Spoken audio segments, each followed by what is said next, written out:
दोस्तों नमस्कार, स्वागत है आपका सरकारी नौकरी जोड़े चैनल पर। और हमारा जो विषय है आप देख रहे हैं, जो पीआरटी की भर्ती चल रही है, इसमें जो डीएलएड बीएड के जो कैंडिडेट आप देख रहे हैं, चलो एनएमएस की तो अभी है नहीं यहाँ पे कोई स्थिति है नहीं, मतलब शामिल नहीं है। तो जो डीएलएड और बीएड के कैंडिडेट है उनके लिए देखिए, अब विरोध हो रहा है यहाँ पे। जो विषय मेरा आज है, विरोध हो रहा है एनएमएस डीएलएड का। ओह क्या हुआ फिर, बीएड वाले देखते रह गए, कैसे छा गए बाहर के डीएलएड और बीएड। कड़वा सच है, बुरा ना मानना।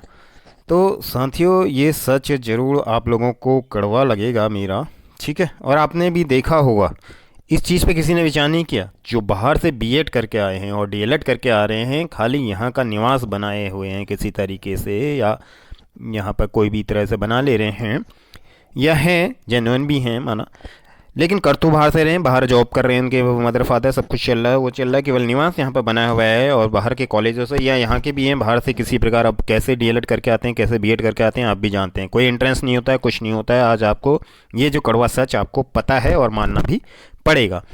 तो इसी पे आज हमारा वीडियो है। वीडियो को स्किप नहीं करना है, वीडियो बने रहिए। चैनल पे पहली बार तो चैनल जो सब्सक्राइब कर लेना, बेल आइकन दबाना ना भूलें, जिससे लेटेस्ट नोटिफिकेशन आपको मिलते रहें। और वीडियो को लाइक एंड शेयर करना भी ना भूलिए। सोचने का विषय है सभी बीएड के साथियों का।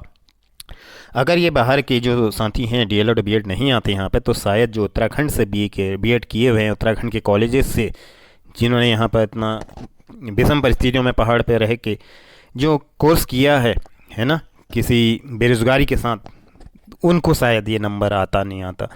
तो अब देखिए, बड़ा गुमराह हो गए छात्र यहाँ पे। जो हमारे अभ्यर्थी हैं यानी बीएड के साथी हैं, वो गुमराह हो गए। उन्होंने इस चीज़ को देखा ही नहीं, एनएमएस करके ये भूल गए कि हमारे जो सीटें हैं वो तो बाहर के डीएलएड और बीएड भी ले जाने वाले हैं। यही देखिए, ये गुमराह हो जाते हैं। एक्चुअली पढ़े लिखे तो सभी होते हैं, कहीं ना कहीं ये बुरा जरूर लगेगा आपको इस चीज़ का कि मैं ऐसा बोल रहा हूँ यहाँ पे, लेकिन कहीं ना कहीं मैं बीएड के पक्ष की बातें कह रहा हूँ यहाँ पर से, जिन्होंने बीएड किया है, लेकिन उनके लिए फ़ायदेमंद होता है। और अधिक संख्याओं में सब वही लोग छाए रहते लिस्ट में, ठीक है। अब आप देखेंगे, अगर मैं देख रहा हूँ कुछ लोग कमेंट्स में एक चीज़ ये भी कह रहे हैं कि एनएस डेड ने एंट्रेंस नहीं किया। अब आपको ये बता दूं, डीएलएड ने टेट तो पास किया है। टेट का जो एंट्रेंस आप होता है आप जानते ही हैं, शायद डीएलएड करने के बाद या बीएड करने के बाद दिया जाता है, ठीक है। तो समझ सकते हैं उसके बाद दिया जाता है, तो उसका लेवल जो है उस एग्ज़ाम में शामिल होने से ऊपर का तो होगा ही होगा। जो एंट्रेंस होगा उसका लेवल हाई हो ही जाता है, ठीक है। आप भी इसको समझ सकते हैं कि लॉजिकल बात है। तो अगर वो जो टेट डीएलएड एनएस डीएलएड के साथ ही जो टेट पास हैं वही शामिल हो रहे हैं, ऐसा नहीं कि सब हो रहे हैं आड़े तिरछे सब जो भी हैं, ऐसा नहीं है। जिन्होंने टेस्ट पास किया, जो योग्य हो रहे हैं उस टेस्ट को निकाल पा रहे हैं, यानी डीएलएड के एंट्रेंस के लिए योग्यता आपकी क्या है, 12th है। और टेट की योग्यता क्या है, ये कोई डिग्री होनी चाहिए, यानी डीएलएड और बीएड, यानी डिग्री योग्यता भी बढ़ गई है और टेस्ट का लेवल भी बढ़ गया है। अगर वो उस टेस्ट को निकाल सकता है कोई एनएस डीएलएड का कैंडिडेट, तो निश्चित है वो क्या है कि डीएलएड का एंट्रेंस भी निकाल ही देगा, ऐसा नहीं है ना। 99% आप देखेंगे निकाल देगा। 1% के लिए मैं क्योंकि बातें कर रहा हूँ, नहीं कह सकता, हो सकता 100% भी हूँ, लेकिन हम 99% जो हम एक बातें कर रहे हैं वो निकाल ही देगा, क्योंकि जब वो टेट निकाल सकता है। तो टेट का लेवल आप जानते हैं, उसमें साइकोलॉजी, मैथमेटिक्स सभी कुछ आता है आपको, इन्वायरमेंट है ना, और हिंदी, इंग्लिश सभी कुछ आता है। और यही सब उसमें भी रहता है डीएलएड के एंट्रेंस में, कोई ऐसी बात नहीं है। शायद लेवल थोड़ा नीचे ही हो डीएलएड के एंट्रेंस का, ये आप भी जानते हैं। कोई मैं ऐसे यहाँ पे खाली बहकाने वाली बातें नहीं कर रहा हूँ। चलो ये तो दूसरा विषय है, जो भी है कोर्ट के विचाराधीन जाना नहीं जाना, वो चलो बात की बातें। खाली कमेंट लोग कर रहे थे तो मैंने इसमें कहा स्पष्टीकरण हो जाए थोड़ा सा।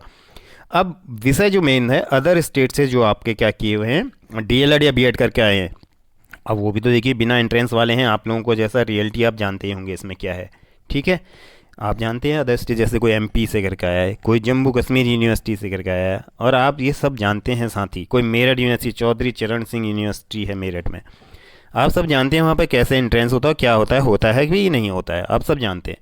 तो साथियों, वो सब बाहर से करके आ रहे हैं, या मुंबई से करके आ रहा है, कोई ग्वालियर से कर रहा है, जैसे सुनने में आता है, कोई कहाँ से करके आ रहा है, ठीक है। आप सब जानते हैं, जौनपुर से, कोई बलिया से, कहाँ कहाँ से सब करके आ रहे हैं। आपको अच्छी तरह पता है रियलिटी क्या, वो एंट्रेंस देते हैं या नहीं देते हैं, और पीआरटी भर्ती में मेरिट लिस्ट में छाए हुए हैं। और बीएड के साथ ही जो उत्तराखंड में यहाँ पर रियल में जिन्होंने दिया तो है, एंट्रेंस में बैठे तो हैं, हालांकि उनके भी नंबर कैसे हैं क्या नहीं वो अलग विषय है, कैसे एडमिशन होता है, चलो दूसरा विषय है। But they are sitting in the entrance exam, giving something whatever marks they are getting, less और मोर, जो भी कम या ज़्यादा आ रहे हैं।